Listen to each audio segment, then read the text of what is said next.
Yes!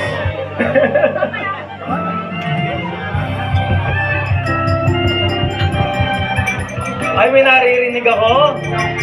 Parang kailangan yatang palakasan yon.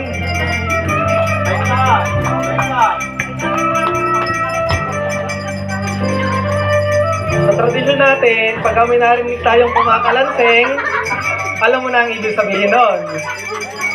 Romel, kiss mo na siya. Palakpakan po natin mga kaibigan. Bago po ang lahat, magpasalamat po muna tayo sa ating Panginoon. Mananalangin po muna tayo.